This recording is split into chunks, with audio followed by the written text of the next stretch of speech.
तब भगवान ने कहा, देखो नारी को कभी अपने पति का त्याग नहीं करना चाहिए, पति कैसा भी हो। पद्म पुराण की एक घटना भगवान ने सुनाई, एक घटना भगवान ने सुनाई। सुनो, एक स्त्री थी, उस स्त्री का विवाह हुआ, पति बहुत सुंदर था, विवाह हुआ। अभी वो हफ्ते भर अपने पति के संग रही कि पता लगा कि उसके पति को कोढ़ की बीमारी हो गई। कोढ़ जानते हैं, पूरा शरीर सफेद पड़ जाता है।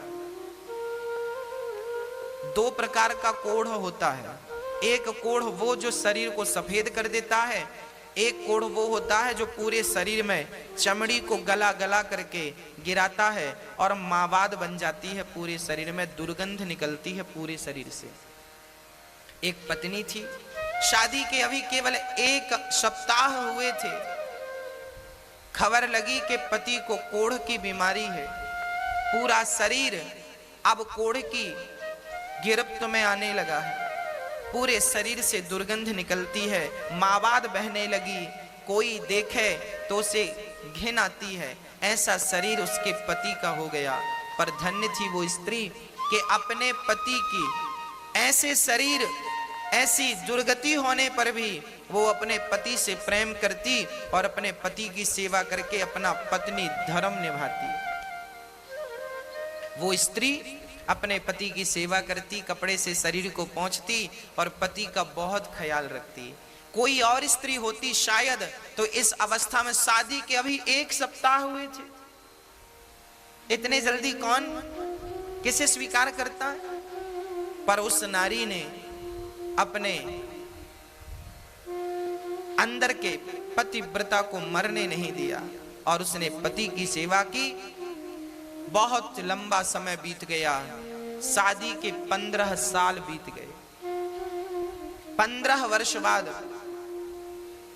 उसका पति बाहर बैठा, ठंडियों का समय था, धूप में बैठा था। सोचो, वो नारी अपने मायके नहीं जाती इसलिए कि मैं चली जाऊंगी तो इनकी सेवा कौन करेगा। ना तो भाई सेवा करता है, ना परिवार में कोई आगे बढ़ता है, पत्नी करे तो करे, नहीं तो वो मर जाए। धन्य थी वो नारी जो पति की सेवा करती। एक दिन पति सर्दियों के दिन बाहर आंगन पर बैठा था, तभी उस नगर की एक सुंदर वैश्या वहां से गुजरती है। राजा के घर नाचने जाती थी वैश्या।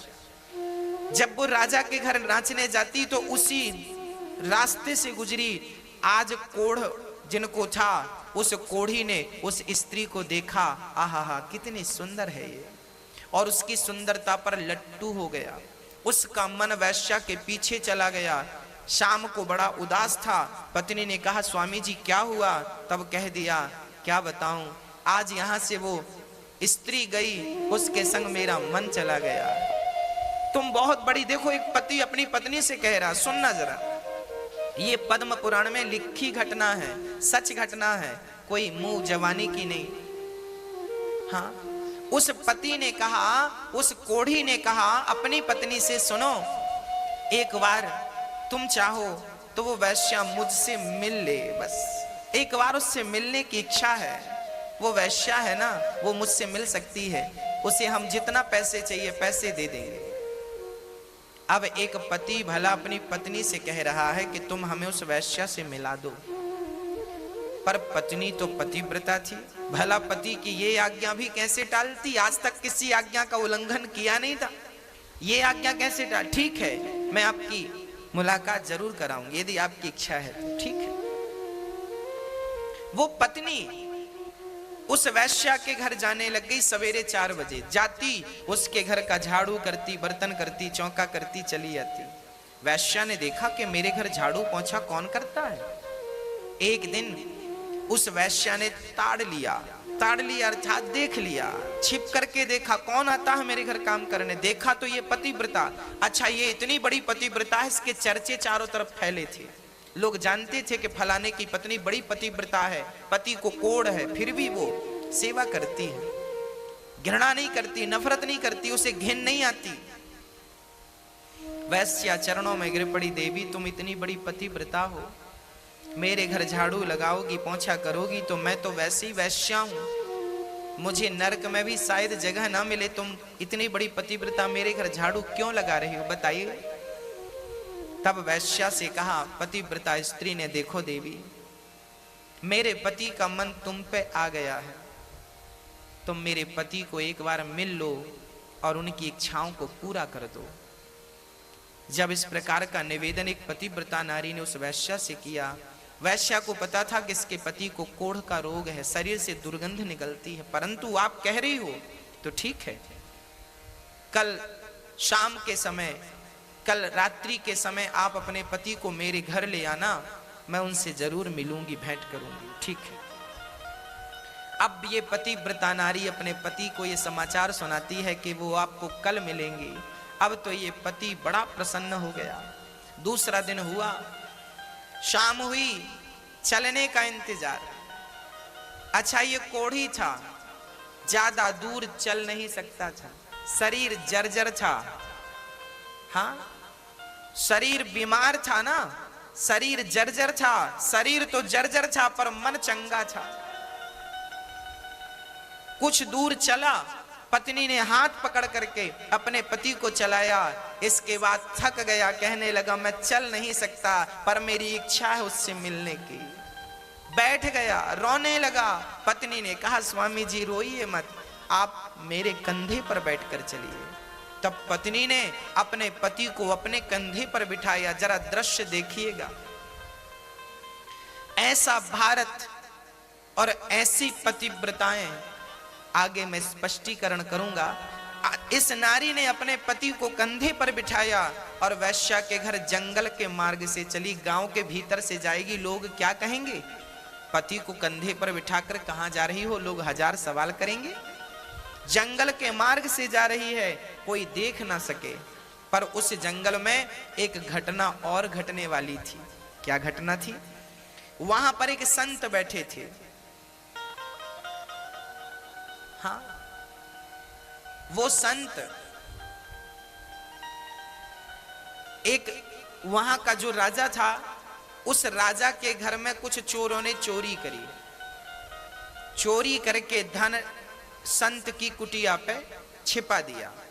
राजा के सिपाहियों ने संत की कुटिया से धन को बरामद किया तो उन्हें लगा चोर ये बाबा ही है। तो उस संत को चोर समझकर राजा के सिपाहियों ने उसे सूल पर टांग दिया। सूल, पैना सा सूली अलग है, सूली मतलब फांसी, सूली अलग होती है, सूल अलग होता है। सूली, सूल पर एक पैना सा सूल कांटे की तरह जमीन पर गाड़ा और उसे उस सूल पर बिठा दिया। वो बाबा जी के शरीर में सूल चुभता हुआ नीचे से लेकर ऊपर सिर पे निकल गया। पर संत असली थे, समाधि असली थी, सूल उनका कुछ बिगाड़ ना सका। सिपाही राजा के वहां से भागे। बाबा जी रात्रि हो गई, सूल पर लटके रहे। अब ये पतिव्रता नारी अपने पति को कंधे पर बिठाकर जब ले गई तो इसे रास्ते में दिखाई ना पड़ा, अंधेरी रात थी। तो इस नारी के कंधे पर जो पति बैठे थे, पति का सिर बाबा जी के पांव से टकरा गया, क्योंकि बाबा जी सूल पर लटके थे, ऊपर थे, और इसका पति भी कंधे पर था। तो इनका सिर बाबा का पांव यूं टकरा गया, और जैसे ही टकराया बाबा की समाधि खुल गई। बाबा ने श्राप दे दिया, जिसने मेरी समाधि भंग की वो सूर्य उदय होते ही मर जाएगा। अब जैसे ये श्राप लगा तो कोढ़ी राम तो लगे रोने, मैं तो गया काम से। वो तो लगा रोने, वैश्या को भूला, सब कुछ भूला, लगा रोने, मैं तो गया काम से, मैं तो मर गया। पर वो पतिव्रता नारी, उसने कहा, हे सूर्य भगवान, यदि मैं सच्ची पतिव्रता हूं और अपने पति के अतिरिक्त मैंने कभी किसी पराये पुरुष का स्वप्न में भी चिंतन ना किया हो, तो सूर्य भगवान, जब तक मैं ना कहूं आप प्रकट ना होना, क्योंकि आप प्रकट होंगे तो मेरे पति मर जाएंगे। ये संत का श्राप है। तो सूर्य उदय ही नहीं होगा, कहानी खत्म। भक्तों, 24 घंटे बीत गए, 48 घंटे बीत गए, हाहाकार मच गया, सूर्य का आता पता नहीं। हाहाकार ब्रह्मलोक में मच गया, सूर्य क्यों नहीं निकल रहे हैं? सूर्य बोले, मैं नहीं जाऊंगा, नहीं भस्म हो जाऊंगा उस नारी के कारण। वो इतनी बड़ी पतिव्रता है कि सूर्य की गति को रोक दिया उन्होंने, रुक गए सूर्य भगवान, स्थित हो गए, स्थिर हो गए। ब्रह्मा विष्णु महेश दौड़े दौड़े आए, देवी क्या कर रही हो, प्रकट होने दो ना, मेरे पति मर जाएंगे। तब अनुसुईया माता को पता लगा, वो आई और अनुसुईया माता ने कहा, देवी तेरे पति को मैं जीवित करूंगी, तू आने दे। सूर्य भगवान को जब आने दिया, सूर्य उदय हुआ, श्राप के कारण पहली किरण पड़ते ही उसके पति मर गए। तब अनुसुईया ने कहा कि हे प्रभु, यदि मैं अनुसुईया सच्ची पतिव्रता हूं तो इसका मरा हुआ पति जीवित हो जाए। कहकर जल छोड़ा, परिणाम क्या हुआ, मरा हुआ पति जीवित हो गया, कोढ़ का रोग था वो समाप्त हो गया और सुंदर सा पुरुष खड़ा हो गया। विमान आया, दोनों शरीर सहित भगवान के निज धाम को चले गए। एक पत्नी चाहे तो पति कैसा भी हो, उस पति का भी कल्याण कर सकती है। हाँ, अब यहां कई बार ये प्रश्न लोग करते हैं कि गुरुजी, खासकर हमारी माताएं ये प्रश्न करती हैं कि गुरुजी हम तो बहुत अच्छी हैं, हम तो पति को भगवान मानती भी हैं और वास्तविक में स्त्रियां मानती भी हैं बहुत सारी, पर हमारा पति ही अच्छा नहीं है तो क्या करें। मैंने ये कथा आपको इसलिए ही तो सुनाई कि आवश्यक नहीं है कि आपका पति अच्छा हो। ये इसका पति कौन सा अच्छा था, ये वैश्या की डिमांड कर रहा है, ये अच्छा है। आपका तो शायद इतना गंदा भी नहीं होगा कि आप इससे कहे कि मुझे वैश्या के घर छोड़ दो। तो ऐसे घटिया पति थे इनके, पर ये पतिव्रता थी। देखो मेरी माँ, आप अच्छी हो, आप सही मार्ग पर हो, जमाना गलत है तो रहने दीजिए, आप सही मार्ग पर रहिए, आप सही हैं तो ठीक है। जमाना गलत है तो क्या हम भी गलत हो जाएं उनके साथ ना। यदि बिच्छू अपना डंक मारने का धर्म नहीं छोड़ती, यदि वो अपना धर्म नहीं छोड़ती, तो हम इंसानों को अपना धर्म नहीं छोड़ना चाहिए। स्त्री का धर्म है पति की सेवा करना और पुरुष का धर्म है कि नारी का सम्मान करे। ये पुरुषों का धर्म बोल रहा हूं। यत्र नार्यस्तु पूज्यन्ते रमन्ते तत्र देवता तत्रैतास्तु न पूज्यन्ते सर्वास्तत्र फलाक्रिया। जिस घर में नारी का सम्मान आदर होता है, उस घर में देवी देवताओं का, लक्ष्मी का वास होता है। जिस घर में नारी का सम्मान नहीं होता, उस घर में बहुत ज्यादा बाधाएं होती हैं, उत्पन्न होती हैं, समस्याएं होती हैं, अशांति बनी रहती।